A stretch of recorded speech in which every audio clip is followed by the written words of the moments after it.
ஈரோடு மாவட்டம் சத்தியமங்கலம் அருகே மிகவும் பிரசித்தி பெற்ற பண்ணாரியம்மன் கோவில் அமைந்துள்ளது. வருகின்ற ஏப்ரல் மாதம் 8/4/2025 அன்று குண்டம் இறங்கும் பெருந்திருவிழாவும் நடைபெறவிருக்கு. இத்திருவிழாவையொட்டி ஈரோடு மாவட்டத்திற்கு உள்ளூர் விடுமுறையும் அறிவிச்சிருக்காங்க. இப்போ மிகவும் சக்தி வாய்ந்த பண்ணாரியம்மன் திருக்கோவில் உருவான வரலாறுகளை பற்றி பார்க்கலாம் வாங்க. அதுக்கு முன்னாடி நீங்களும் ஈரோடு மாவட்டத்தை சேர்ந்தவரா நீங்க பண்ணாரியம்மன் கோயிலுக்கு போயிருந்தா இந்த வீடியோவை லைக் அண்ட் சப்ஸ்கிரைப் பண்ணி மறக்காம கமெண்ட் பாக்ஸ்லயும் கமெண்ட் பண்ணிடுங்க. சுமார் 300 வருஷத்துக்கு முன்னாடி சத்தியமங்கலம் வனப்பகுதியில இந்த சம்பவம் நடந்திருக்கு. புலிகள், சிறுத்தைகள் இந்த மாதிரியான விலங்குகள் அந்த காட்டுல அதிகமா இருக்குன்னு தெரிஞ்சும் அந்த சுற்று வட்டாரத்து மக்கள் எல்லாருமே எந்தவித பயமும் இல்லாம அந்த காட்டிலேயே பட்டிகள் அமைச்சு தங்களோட ஆடு மாடுகளை மேய்த்து வந்திருக்காங்க.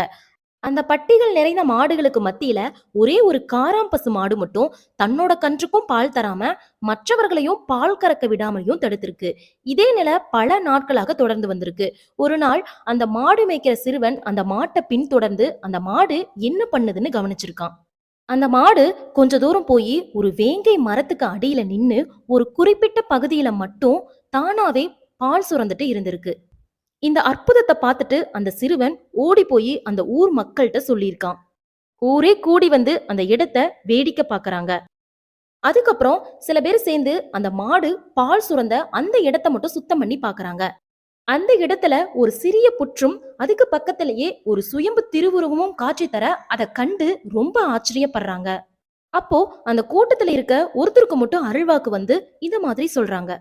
மலையாள தேசத்திலிருந்து மைசூர் பட்டணத்துக்கு பொதி மாடுகளை ஓட்டிச் சென்ற மக்களுக்கு வழித்துணையாக நான் வந்தேன்.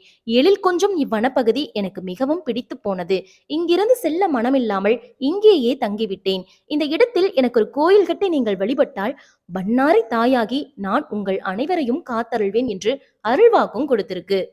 ஊர் மக்கள் எல்லாருமே அதை பார்த்து சிலிர்த்து போய் உடனடியா அந்த இடத்துல இருக்கிற புற்களை எல்லாம் அகற்றிட்டு குடிலொன்றை அமைச்சு அந்த அம்மனை பிரதிஷ்டை செஞ்சு வழிபடவும் ஆரம்பிச்சிருக்காங்க.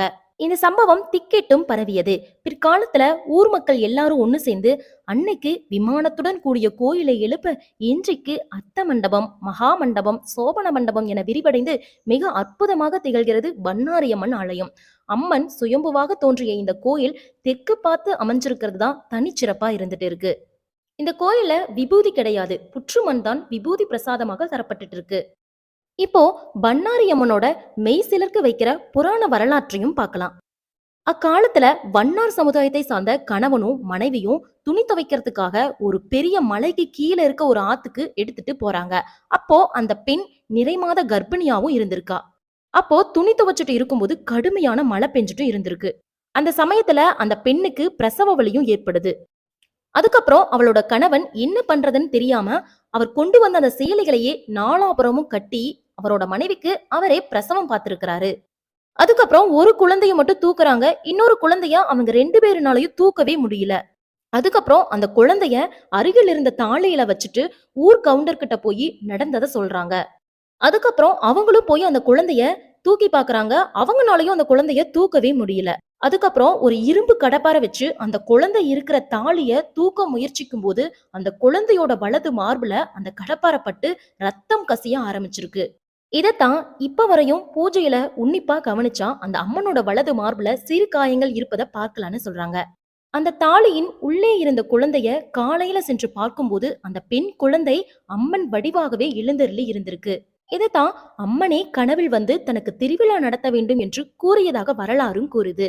அதுக்கப்புறம் ஊர் திருவிழா அப்போ எல்லாருமே கொங்கு நாட்டு வழக்கப்படி பச்சை மாவை இடிச்சு வடக்கு திசையில தான் எடுத்துட்டு போயிருந்திருக்காங்க.